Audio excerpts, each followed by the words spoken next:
మాలా సుధా కుంభ విభూత ముద్రా విద్యా విరాజత్కర వారిజాతాం అపార కారుణ్య సుధాంబురాశిం శ్రీ శారదాంబాం ప్రణతోస్మి నిత్యం వక్తారమాసాద్యయమేవ నిత్యా సరస్వతి స్వార్థ సమన్వితాసీత్ నిరస్త దుస్తర్క కలంక పంకా నమామి తం శంకరమర్చితాంఘ్రిం దాసం వశిష్ఠనప్తారం శక్తే పౌత్రమకల్మషం పరాశరాత్మజం వందే సుగతాతం తపోనిధిం సర్వమంగళ మాంగళ్యే శివే సర్వార్థ సాధికే శరణ్యే త్యంబికే గౌరి నారాయణి నమోస్తుతే. శ్రీమాత్రే నమః. గురుచరణారవిందాభ్యాం నమో నమః. దేవి భాగవతం ద్వితీయ స్కంధంలో ఉన్నాం మనం. ప్రథమ స్కంధం అయింది. ద్వితీయ స్కంధంలో ఇది కథ. మీరు వ్యాస చరిత్ర వింటామన్నారు కదా, చెప్పాను అన్నది. సూతుల వారు అన్నట్ట సత్యవత్యాశ్రుతస్యాభి సముత్పత్తిస్తథా శుభ సంశయోత్ర నకర్తవ్య సంభవే ముని సత్తమాః మహతాం చరితే చైవ గుణాగ్రాహ్యా మునేరితి కారణాచ్చ సముత్పత్తి సత్యవత్యా జశోదరే. అలా అందరికీ వచ్చేటువంటి సందేహానికి సమాధానం పురాణంలోనే చెప్తున్నారే. ఈ సత్యవతి యొక్క సుతుడు అంటే వ్యాస భగవానుడు. ఇదంతా చెప్పాం కదా, దీనిలో మీరేవో సందేహాలు, ఇదేంటండి ఇలా పుట్టడం ఏంటి, దాశరాజ కన్య ఏంటి, పరాశర మహర్షి ఎక్కడ, వాళ్ళకి వీళ్ళకి సంబంధం ఏంటి, వాళ్ళలోనేమో నది దాటేతో ఓడెక్కి నది దాటించు అంటే ఆమెను పెళ్లి చేసేసుకోవడం ఏంటి, సంతానం కలగడం ఏంటి, సంతానం కలిగినా సరే నీ కన్యాత్వం భగ్నం కాదనడం ఏంటి, ఇదంతా చాలా విచిత్రంగా ఉంది అంటే చెప్తున్నారు. మహతాం చరితే చైవ గుణాహ గ్రాహ్యాః. మహాత్ముల యొక్క చరిత్రలో గుణములు మాత్రమే తీసుకోవాలి తప్ప ఎటువంటి విమర్శలు చేయకూడదు. దాన్ని మనం సరిపోం. దానిలో ఆ చిత్ర దైవ లీల, విచిత్రమైన లీల కనుక మహామాయా ప్రభావం చేత అనేక రకాల కారణాల వల్ల ఆ ఉత్పత్తులు కలుగుతూ ఉంటాయి.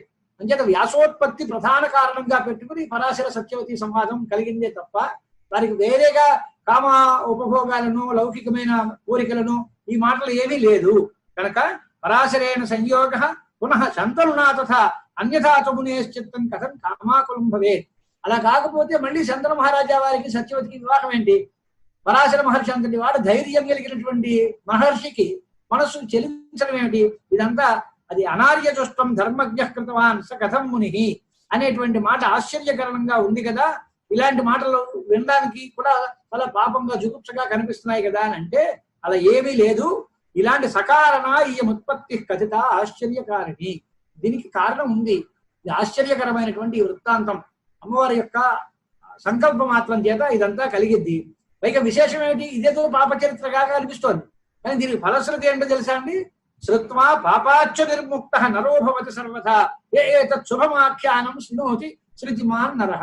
ఎవరు శ్రద్ధాశక్తులతో ఈ కళని వింటారో, వ్యాస భగవానుల యొక్క జన్మ వృత్తాంతాన్ని వింటారో వాళ్ళకి సమస్త పాపాలు పోతాయి.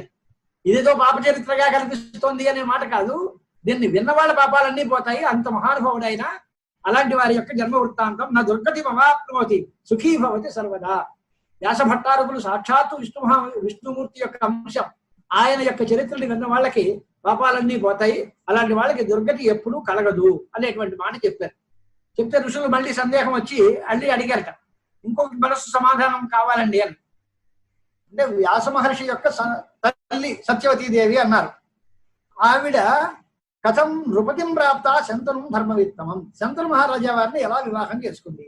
ఎక్కడొచ్చింది? ఈవిడ నిషాదపుత్రి. వాస్తవంగా చూడాలి అంటే నిషాదుడి కూతురు, ఒక మహర్షికి ఇల్లాలి. మళ్ళీ వెళ్ళు రాజుగారికి భార్యగా ఎలా అయిపోయింది ఇది? నిషాదపుత్రీం స కథం వృత్తవాన్ నృపతి స్వయం ధర్మిష్ఠ పౌరవో రాజా కులహీనాం అసంవృతాం.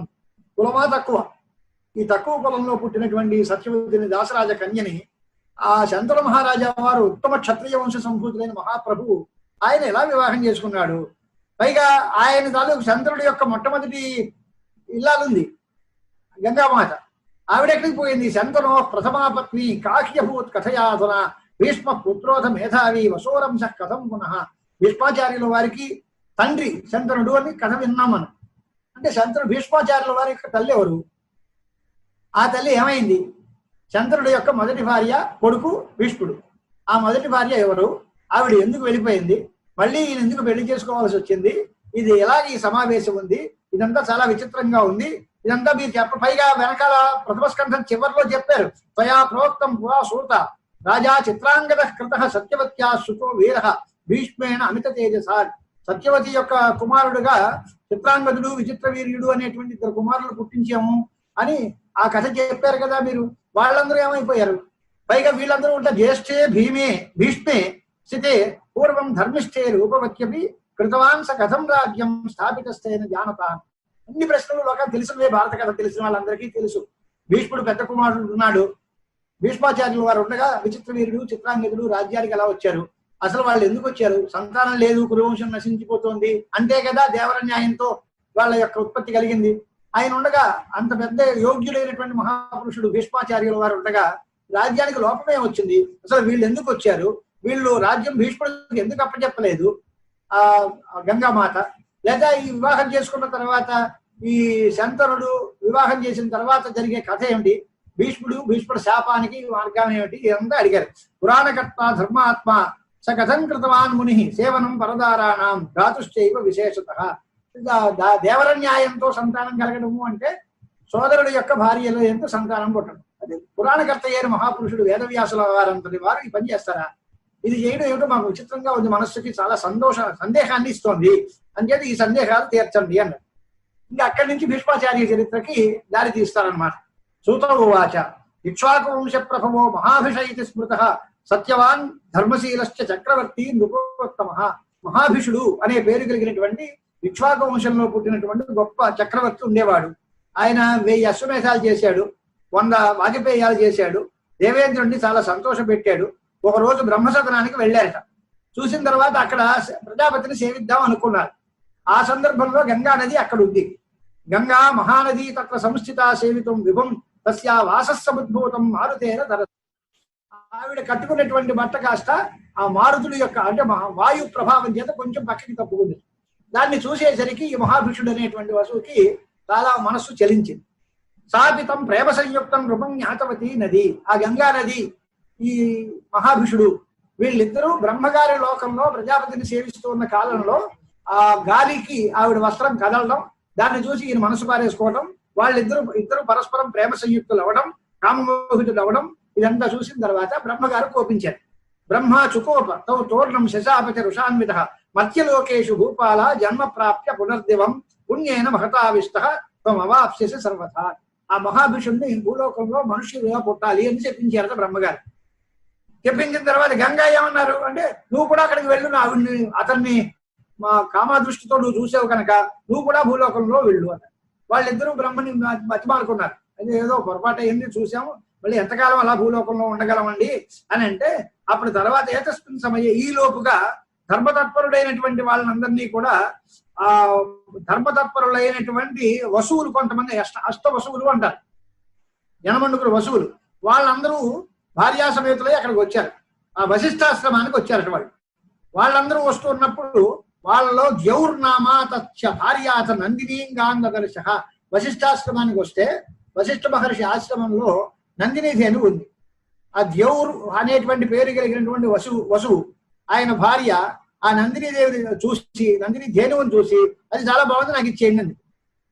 వశిష్ఠ మహర్షి యొక్క ఆశ్రమంలో చూసిన నందిని ధేనువుని అదంతా చూస్తే ఇదంతా కష్టమయ్యా, అలా కుదరదు, ఆయన చాలా గొప్పది, అటువంటి ఆశ్రమ శ్రేష్టంగా ఉండేటువంటి వశిష్ఠాశ్రమంలో అక్కడ ఎంతో ఉపచారాలు చేస్తూ ఆయన యజ్ఞయాగాది సంభారాలకన్నిటికీ సాధనమైనటువంటి మాట, దాన్ని మనం ఎలా పట్టుకుంటాము అంటే భార్య కోరిందిగా చూస్తే అటు ఇటు చూశాడు. ఆ ద్యౌ అనేటువంటి వసువు తత్శ్రుత్వా వచనం తస్యాహ ద్యౌ జహారచ నందిని. ఆ నందిని ధేనువుని వశిష్ఠుడిని అడగకుండా అక్కడి నుంచి తస్కరం చేశాడు, పట్టుకుపోయాడు, అపహరించాడు. ఎప్పుడైతే అపహరించాడో అవమన్య మునిం దాంతం కృత్యాబ్జై సహితోనక హృతాయామస నందిన్యాం వశిష్ఠస్తు మహాతపాహ ఆజగామ ఆశ్రమ మతం. అప్పుడు వశిష్ఠుల వారు ఆశ్రమానికి వచ్చారు. ఎవరు చేసిన పనిని? ఆయన దివ్య ఋషి సంపన్నుడు, దివ్యజ్ఞాన సంపన్నుడు మహర్షి కనుక ఇంత వాతావరణం చూశాడు. ఓహో, ఈ వసువులు అందరూ చేసిన పని ఇది, నా నందిని దేవుని పట్టుకుపోయారు కనుక వాళ్ళు తస్మాత్ సర్వే జనిష్యంతి మానుషేషు అసంశయ. ఈ అష్టవసువులు కూడా మనుష్య లోకంలో జన్మించారు, మానవులుగా పుడతారు అని వారికి వశిష్ఠ మహర్షి శాపం ఇచ్చారు. వశిష్ఠ మహర్షి శాపం ఇస్తే దీని తర్వాత ఏమన్నారు? వాళ్ళందరూ మళ్ళీ చేసిన తప్పుకు పరిష్కారం కోరుకోవాలిగా. స్వామి, ఎంతకాలం భూలోకంలో మేము ఉండాలి? దీనిలోనూ మేము యనమండుగురు చేసిన తప్పు కాదు ఇది, మేము యనమండుగురు కలిసి తిరుగుతున్నాం, దానిలో మా ఆఖరివాడు జౌహ్ అనేటువంటి పేరు కలిగిన వసువు మాత్రమే ఆ ఆవును తీసుకొచ్చాడు. మేమందరం ఆ గ్రూప్ లో ఉన్నమాట నిజమే, కానీ మమ్మల్ని అందరినీ మీరు ఇలాగ శపించేస్తే మాకేదైనా పరిష్కారం చెప్పండి అన్నట్టు అని అంటే, అప్పుడు అన్నారు ఆవిడ, ప్రసాదయముస్తం ఋషిం వసువ శరణం గత మునిస్తానాహ ధర్మాత్మ వసూన్ దీనాన్ పురస్థితాన్. దయ మీద కాళ్ళ మీద పడేసరికి వాళ్ళు దయాసంపన్నులు కనుక మహర్షులు, వాడు అడిగారట, అలా కాదులే, అనుసంవత్సరం సర్వే శాప మోక్షం అవాప్స్యత. ప్రతి ఏడాదికి కూడా మీకు ఒక్కొక్కరికి శాప విమోక్తం అవుతుంది. కానీ ఎవడైతే మొట్టమొదటి ప్రధానంగా నా గోవుని అపహరించడానికి కారణమయ్యాడో వాడు మాత్రం చాలా కాలం భూలోకంలో ఉండాల్సి వస్తుంది. మానుషానాంజ జఠరే చింతేయం మహతి. అప్పుడు వీడన్నట్టు, మేము ఇంత బతికాం, వసువులుగా స్వర్గలోకంలో చాలా గొప్ప గౌరవాన్ని పొందుతున్నాం, మనుష్య లోకంలో సామాన్య స్త్రీ కడుపున పుట్టడం ఎలా పుడతామండి, మేము పుట్టడానికి తగినటువంటి యోగ్యమైన స్త్రీని మాకు చూపించండి తల్లి అని అడిగి. ఈ లోపుగా అక్కడ గంగానది కనపడింది. ఆ గంగానదిని అడిగి బతిమాలేదు, తల్లి నీకు బ్రహ్మశాపం ఉంది, మాకా వశిష్ఠ మహర్షి శాపం ఉంది, నువ్వు భూలోకంలో పుట్టాలి, మేము భూలోకంలో పుట్టాలి, కాబట్టి నీ కడుపున పుట్టేదానికి నువ్వు అవకాశం ఇయ్యి, పుట్టిన వెంటనే మమ్మల్ని కాస్త మళ్ళీ గంగా గర్భంలో కలిపేసి మమ్మల్ని ప్రతి ఏటా పుట్టిన వెంటనే మాకు శాప విమోక్షం కల్పించేలాగా అనుగ్రహించు తల్లి అని గంగమ్మని వీళ్ళు వేడుకున్నారు. మానుషానాంచి జఠరే చింత ఇయం మహతీన తస్మాత్ త్వం మానుషీభూత్వ జనయ అస్మాన్ సరిద్వరే అని గంగానదిని ఈ అష్టవసువులు ప్రార్థించుకున్నారు. తర్వాత శంతనుడు అనేటువంటి రాజుగారు వచ్చారు. ఆ శంతనుడు అనే రాజుగారు గంగానదిని వివాహం చేసుకున్నాడు. వీళ్ళిద్దరూ బ్రహ్మశాపం యొక్క ప్రభావం చేత వాళ్ళిద్దరూ భూలోకంలోకి వచ్చారు. మహాభిషుడు అనేటువంటి వసువు భూలోకంలో శంతన మహారాజుగా పుట్టాడు. ఆయన గంగానది కూడా భూలోకంలో శంతనుడిగా, గంగా అనే పేరుతో ఒక మానవ స్త్రీగా పుట్టింది. వాళ్ళిద్దరికీ వివాహం జరిగింది. వాళ్ళ కడుపున వాళ్ళ గర్భవాసంలో ఒక్కొక్క వసువు పుడుతూ ఉండటం, పుట్టిన వెంటనే ఆవిడ కాస్త జలంలో కలిపేయడం, వాడికి వసువుకి శాప విమోక్షం కోసం పుట్టిన ఎంతకాలం భూలోకంలో ఉండక్కర్లేకుండా భూలోకంలో జన్మించాలి అనే వరకే శాపం. జన్మించి మళ్ళీ భూలోకవాసంలో దుఃఖం అనుభవించక వాళ్ళందరూ ఎక్కడికక్కడికే మళ్ళీ మాకు శాప విమోక్షం ప్రసాదించు తల్లి అని అడిగారు. వాళ్ళ గంగమ్మ కూడా రాజుగారితో ఒక అగ్రిమెంట్కి వచ్చింది, నేను ఎప్పుడైనా సరే ఏ పని చేసినా నువ్వు తిరస్కరించడానికి ఎందుకు అని అడగడానికి అవకాశం లేదు, అలా అయితే నిన్ను వివాహం చేసుకుంటా, ఎప్పుడైతే అడిగావో ఆ క్షణంతో నీకు నాకు వెళ్ళు, నేను వెళ్ళిపోతా, నీ దగ్గర ఉండను అంది. పాప ఆయన ఓపిక పట్టాడు. 8 వసువుల్లో 7 వసువులు పుట్టేవారు. వాళ్ళందరూ ఏ ఏడాదికి ఆ ఏడాదితో గంగా గర్భంలో కలిసిపోయారు. అంతా చూసిన తర్వాత చివరికి ఆయన అడిగేట, ఇదంతా ఏముందమ్మా, ఇది చాలా గొప్ప మాట. మహాభిషో నృపోజాత ప్రతీపస్య సుఖస్తద శంతనుర్నామ రాజర్షి. శంతన మహారాజా వారి తండ్రి పేరు ప్రతీపుడు. ఆయన మహాభిషుడు అనేటువంటి వసువే శంతనుడుగా పుట్టాడు. ఈయన ధర్మాత్ముడు. ఇలాగా అనేక రకాలైనటువంటి మంచి కార్యక్రమాలన్నీ చేసుకున్నాడు. చేసుకున్న తర్వాత ఈ గంగని వివాహం చేసుకున్నాడు. వాళ్ళకి సంతానాలుగా ఈ వసువులందరూ పుట్టారు అని ఆ కథ చెప్పుకొచ్చారు. ఆ తర్వాత అష్టమ వసువు ఆఖరివాడు జౌహ్ అనే పేరు కలిగిన వసువు. ఆయన భీష్మాచార్యుడు. ఆయన తత కాలేన కియతా జాతే పుత్రే పయస్సుని వనంతికమిషు రాజా పుత్రం వృత్తాంత భూజిమాన్. ఆ పుత్రుడికి ఈ కథ అంతా చెప్పారు. ఆవిడ వెళ్ళిపోతే మరి నేనెలాగా అనుకున్నాడు. అని అనేసరికి అప్పుడు ఆయన ధర్మపత్ని తాను కృత్వా భవితాత్వం సుఖీ కిలా అని ఈ కథ అంతా చరిత్రలో బాగా అందరూ చూసిన వాళ్ళమే. సినిమాలో ధర్మమా అంటూ ఈ కథలన్నింటినీ చరిత్రలో సినిమాల్లోనూ చూపిస్తూనే ఉన్నారు. భీష్మాచార్యుడు ఒక్కడే చాలా కాలం జీవించాడు వసువుల్లో. రకమా 7 వసువులు పుట్టిన వెంటనే కాలగర్భంలో కలిసిపోయారు. వాళ్ళ శాపం పోయింది. ఈ కథ అంతా చెప్పి శంతనుడు సత్యవిక్రముడై ఉన్నాడు కనుక, మృగయాశీలుడై ఉన్నాడు కనుక ఆయన ఓ రోజు అడవిలో తిరుగుతూ గంగా తీరంలోకి వచ్చి దదర్శ మృగశాపాక్షీం సుందరీం చారుభూషణం అక్కడ చూశాడు శంతనుడు. అంటే భార్య 8 వసువులకి జన్మనిచ్చింది. 8వ వాడు పుట్టిన తర్వాత అలా అస్తమాటు నీళ్ళలో బారేస్తే ఎలాగా అన్నాడు ఈయన. అనేసరికి నేను వెళ్ళిపోతాను, నా మాటకు నువ్వు ఎదురు చెప్పావు కనుక నీకు నాకు ఇంకా సంబంధం అయిపోయింది, వెళ్ళిపోతాను అంటే గంగా వృత్తాంతం సమాప్తం. ఆవిడ అంతరిక్ష లోకంలోకి వెళ్ళిపోయింది. ఈ పుట్టిన కొడుకు పెరుగుతున్నాడు. ఆయన పరశురాముడి దగ్గర వాళ్ళ దగ్గర అందరి దగ్గర విద్యాభ్యాసాలు చేశాడు అనేటువంటి చరిత్ర అంతా భీష్మ చరిత్రలో వస్తాయి మనకి. అలాంటి పరిస్థితుల్లో ఉన్నప్పుడు ఈ మహాభిషుడు అడవికి వేటలోకి వెళ్ళి అక్కడ చూసిన తర్వాత ఈ పరిస్థితి రాజాతాం నాభిజానాది గంగేయమిత నిశ్చితం మహాభిషం సముత్పన్నం నృపంజానాది జాహ్నవి. ఈ వీళ్ళిద్దరి చరిత్రలో కూడా ఇంకొక మంచి మెరుపు చూపించాడు. ఆ మహాభిషుడనే వసువుకి తను భార్యగా ఉన్నటువంటిది గంగామాత అని తెలియదు, కానీ గంగమ్మకి మాత్రం ఆయన ఖచ్చితంగా వసువు వాడు మహాభిషుడు అనే మాట తెలుసు. ఆయనకి మాత్రం ఈవిడ గంగే బ్రహ్మశాపం వల్ల ఇక్కడికి వచ్చింది అనే విషయం తెలియదు అన్నాడు. అది రాజా తాం నాభిజానాతి గంగా ఇయం, ఈవిడే గంగా అనేటువంటి మాట రాజుగారికి తెలియదు. మహాభిషం సముత్పన్నం నృపం జానాతి జాహ్నవి, జాహ్నవికి మాత్రం ఈవిడ ఖచ్చితంగా మహాభిషుడే బ్రహ్మశాపంలో వల్ల వచ్చినటువంటి వసువే అని తెలుసుకుంది కనుకే ఆవిడ వివాహానికి ఒప్పుకుంది. లేకపోతే సామాన్య మానవుణ్ణి గంగమ్మ ఒప్పుకుంటుందా భర్తగాను? మంచిది ఒప్పుకోదు కదా.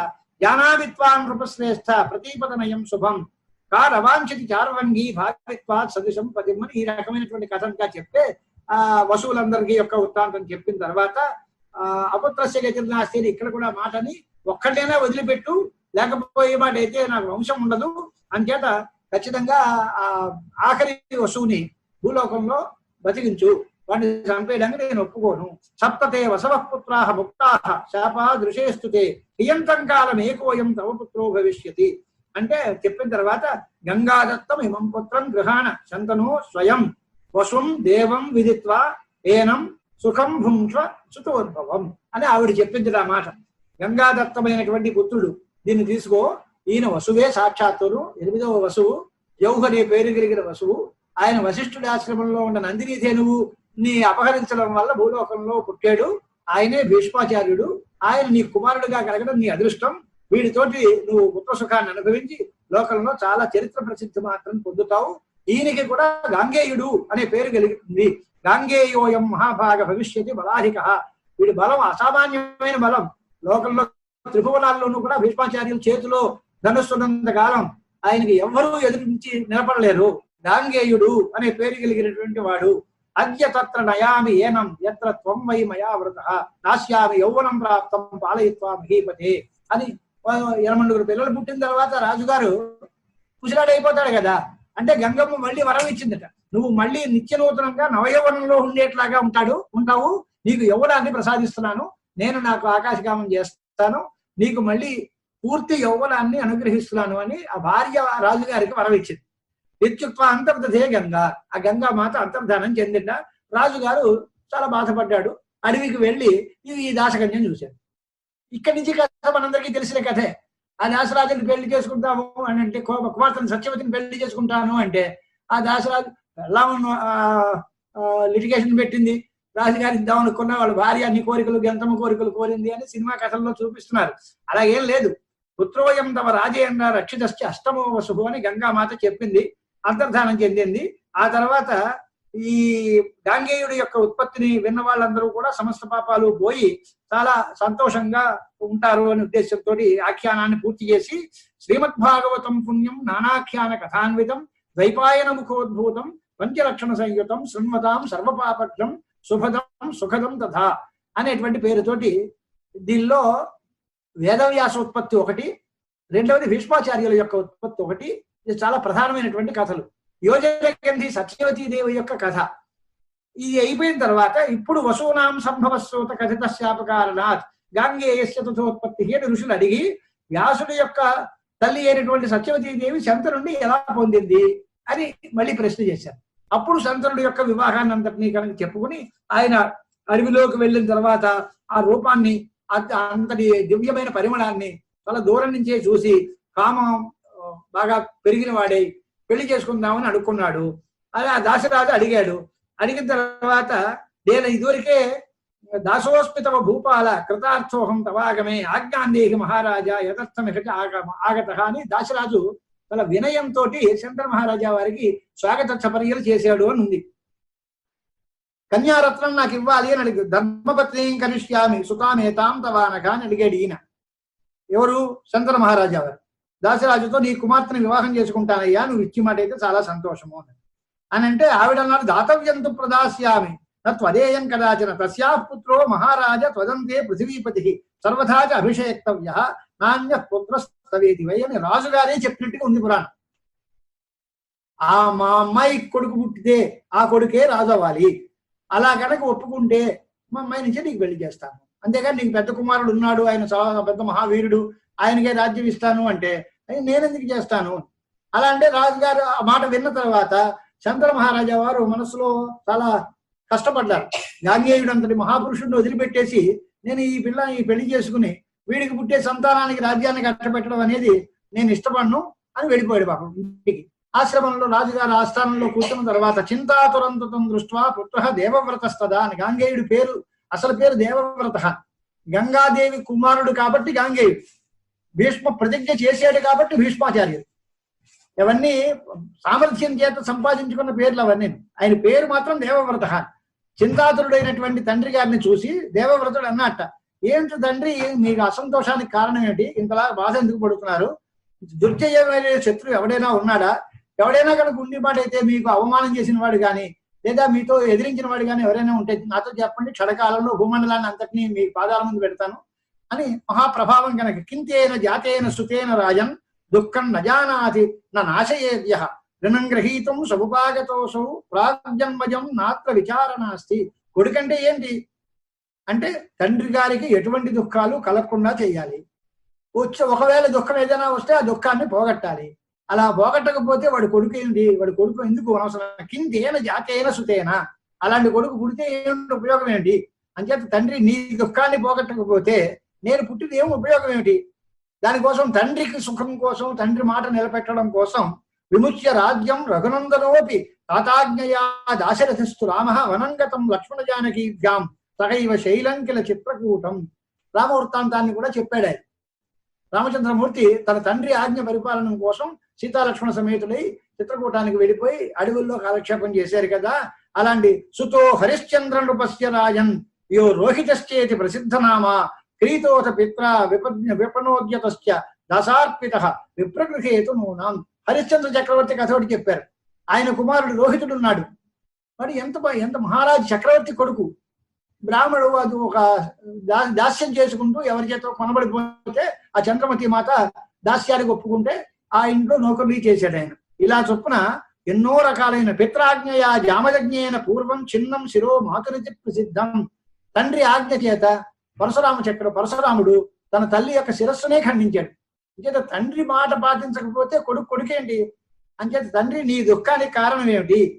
దిక్తం సుత్తం యః పితురీప్సితార్థం క్షమోపి సన్ న ప్రతిపాలయేద్య.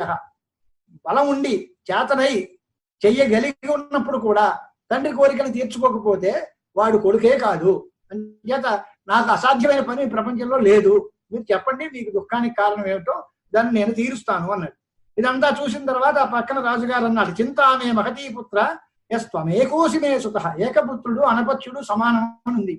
ఇది ఒక్కడివే కొడుకు మిగిలేవయ్యా, నీకు ఒంటరి వాడివి, నీకు ఏదైనా సాయంగా ఓ తమ్ముడు ఉంటే బాగుండు అనిపిస్తుంది. అంచేత మరి నేను మళ్ళీ వివాహం చేసుకుందామనే ఆలోచనలో ఉంది.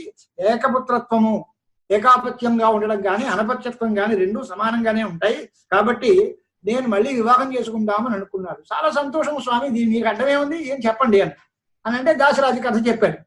త్వం గృహాణ మహాభాగ పత్నీం కురు నృపాత్మజ పుత్రోస్యా నభవేద్ రాజా వర్తమానే త్వయి ఇది వై. దాసుడు అన్నాడు, దాశరాజు కుమార్తెను చూశానయ్యా, ఆవిడ మీద మనస్సు పడ్డాను అని అంటే తండ్రి గారి అనుమతి తీసుకోక్కర్లేకుండానే అక్కడికి వెళ్ళాడు దాశరాజు ఇంటికి. ఏమయ్యా మీ అమ్మాయిని మా నాయన గారు వివాహం చేసుకుంటాన్నారంటే మీకు ఏం అభ్యంతరం, ఎందుకు ఇవ్వలేదు అని అంటే మమ్మీ అడిగానండి, మా అమ్మాయికి కలిగే సంతానాన్ని మహారాజుగా చేయండి అన్నాను. ఆయన ఏమంటే మాట మంది చెప్పకుండా అవును కాదు అనకుండా వెళ్ళిపోయాడు ఇంటికి. నేనేం చేయగలనండి అన్నాడు. మాతేయం మమ దాసేయి రాజ్యం నైవ కరోమ్యహం పుత్రోస్యాహ సర్వథా రాజ్యం కరిష్యతి న సంశయ అన్ని గాంగేయుడు అన్నట్టు. అప్పుడు నీ కుమార్తె నాకు తల్లయ్యా, మా నాన్నగారు పెళ్లి చేసుకున్న తర్వాత నాకు అమ్మ కాకేమవుతుంది అంచేత నేను సంతానం తీసుకోను, నేను ఎటువంటి రాజ్యభారాన్ని నేను వహించను, సత్యమైన వాక్యం నేను పూర్తిగా బలవంతంగా అంగీకరిస్తున్నాను కనుక రాజ్యాన్ని గృహస్థాశ్రమాన్ని అన్నిటినీ పరిత్యజిస్తున్నాను, భీష్మమైన ప్రతిజ్ఞ చేస్తున్నాను, మీ అమ్మాయికే కలిగే సంతానాన్ని చక్రవర్తిని చేస్తాను అని పూర్తిగా ప్రతిజ్ఞ చేసి లోకంలో భీష్ముడు అనేటువంటి ప్రసిద్ధమైన పేరుని పొంది ఆయన తండ్రి గారికి సత్యవతీ దేవినికి వివాహం చేయించారట. ఇది సత్యవతికి చంద్ర మహారాజుకి ఉండే సంబంధం. వాళ్ళ సంబంధం ఇక్కడిది కాదు. బ్రహ్మలోకంలో మహావిషుడు అనేటువంటి వసువు గంగాదేవి వాళ్ళ తాలూకు శాప వృత్తాంతం చేత వాళ్ళకి కలిగిన సంతానంగా ఇక్కడికి వచ్చాడు. ఆ సత్యవతీదేవి కూడా మహాభీషుడేమో శంతను రూపంలో పుట్టాడు, గంగాదేవి గంగా రూపంలో పుట్టింది. వాళ్ళిద్దరి సంతానంగా భీష్మాచార్యుల వారు పుట్టారు.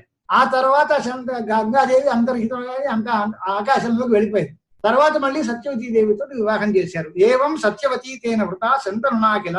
వాళ్ళకి ఇద్దరు కాలవశం చేత వ్యాసవీర్యుల చేత సంతానం కలిగారు.